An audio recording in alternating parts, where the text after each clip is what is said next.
नमस्कार दोस्तों, मैं अपने YouTube चैनल कहानी नई पुरानी में आपका हार्दिक स्वागत करता हूं।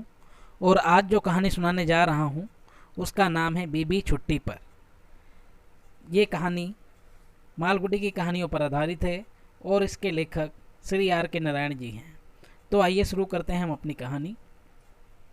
कन्नन अपनी झोपड़ी के दरवाजे पर बैठा गांव के लोगों को आता जाता देख रहा था। तेली सामी अपने बैल को हाँकता सड़क से गुजरा। उसे देखकर बोला, आज आराम करने का दिन है तो शाम को मंटपम में आ जाना। कई और लोग वहां से गुजरे, लेकिन कन्नन ने किसी की ओर ध्यान नहीं दिया। तेली की बात सुनकर वह विचारों में खो सा गया। मंटपम टैंक बंद पर पुराने जमाने की जगह थी, जो अब जगह जगह से टूट रही थी। अब कन्नन और उसके साथियों के लिए यह क्लब की तरह बन गया था। कभी कभी शाम को वे यहाँ इकट्ठा होते और डट कर चौपड़ खेलते। कन्नन को न सिर्फ ये खेल पसंद था, बल्कि इसकी सुगंध और टूटी हुई मीनारों के बीच से दिखाई देती पहाड़ियाँ भी बहुत अच्छी लगती थी। मंटपम के बारे में सोचता हुआ वह कुछ गुनगुनाने लगा। वह जानता था कि उसे इस तरह बैठे देखकर लोग उसे आलसी समझते होंगे, लेकिन उसे परवाह नहीं थी। वह काम करने नहीं जाएगा, उसे घर से बाहर भेजने वाला अब कोई नहीं था।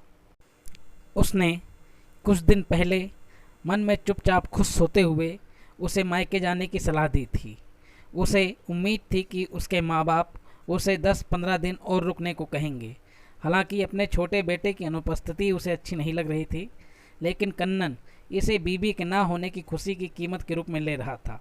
उसने सोचा, अगर वे यहाँ होती तो क्या मुझे आराम करने देती। उसे हर रोज़ 1 रुपया कमाने के लिए नारियल के पेड़ों पर चढ़ना होता, उसके ऊपर लगे कीड़े मकोड़े साफ करने होते, नारियल तोड़ तोड़ कर नीचे गिराने पड़ते और कंजूस ठेकेदारों से पैसों के लिए लड़ना झगड़ना पड़ता। बीबी के ना होने पर वह उसका पूरा लाभ उठा रहा था। पूरे दिन घर पर पड़ा रहता और आराम करता रहता।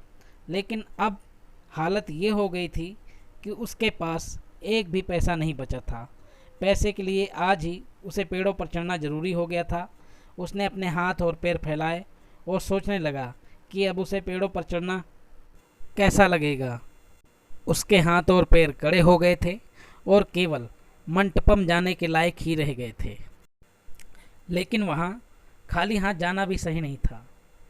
अगर उसके पास 1 रुपया होता तो शाम तक 4 रुपया बना लेता। लेकिन अब उसे अपनी बीबी पर गुस्सा आ रहा था, जो ये नहीं समझती थी कि अपनी मेहनत की कमाई में से वह एक आना भी रखने का अधिकारी है। उसके पास एक चवन्नी भी नहीं थी जिसे वह अपनी कह सकता। खैर, उसने इसके बारे में सोचना बंद कर दिया, क्योंकि उसे इसके लिए गिनती में उलझना पड़ता। उसे चौपड़ की गिनती के अलावा और किसी की गिनती समझ में नहीं आती थी। तभी उसे कुछ सूझा। वह उठकर घर में चला गया। कोने में एक रखा बक्स उठाया। वह उसकी बीबी का बक्सा था, जिसमें वह अपने सामान रखती थी। उसमें ताला लगा हुआ था, लेकिन ताला जैसे उसने अपनी तरफ खींचा, वह अपने आप खुल गया।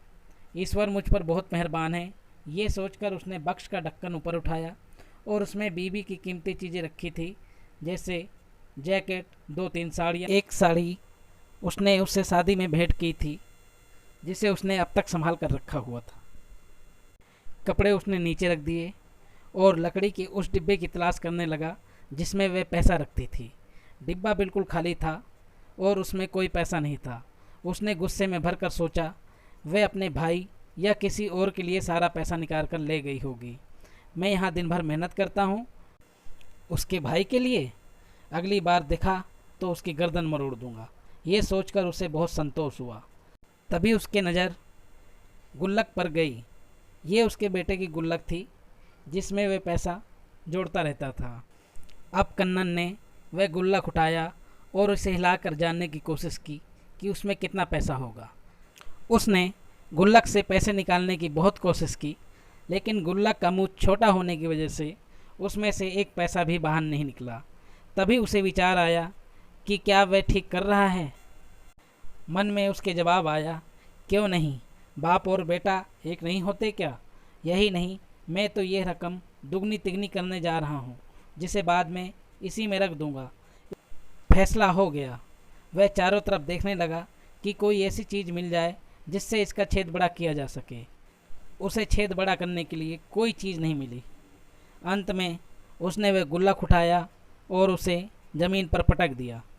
ज़मीन पर पटकने के बाद उसमें थोड़ा बहुत पैसे नज़र आए।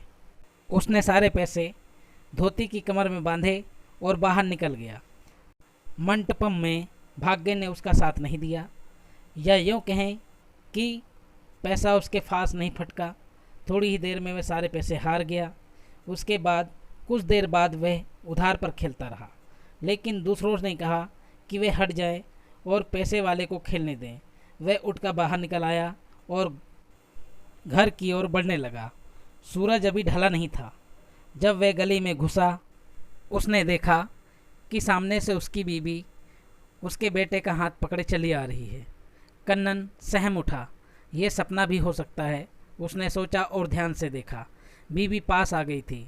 बोली, बस आ रही थी, मैंने सोचा कि घर लौट चलें। वह दरवाजे की ओर बढ़ने लगी। कन्नन डर कर देखने लगा। घर के अंदर उसकी बीवी का बक्सा खुला हुआ था और उसके सारे कपड़े इधर उधर बिखरे पड़े थे। बेटे की गुल्लक भी टूटी हुई। स्थिति निराशाजनक थी। उसने मशीन की तरह दरवाज़ा खोला। तुम इस तरह क्यों देख रहे हो?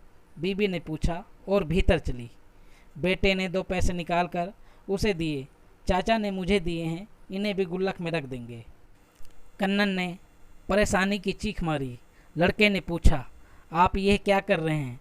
कन्नन ने अपना नीला अंगूठा दिखाते हुए कहा, बड़ी चोट लग गई आज, और कोई बात नहीं। और उनके पीछे अब क्या होगा सोचते हुए घर में घुसने लगा। दोस्तों, इसी के साथ ये कहानी ख़त्म होती है। अगर कहानी अच्छी लगे तो आप इसे लाइक व सब्सक्राइब कर सकते हैं। अब मिलते हैं नई कहानी में। तब तक के लिए मुझे आज्ञा दें। धन्यवाद।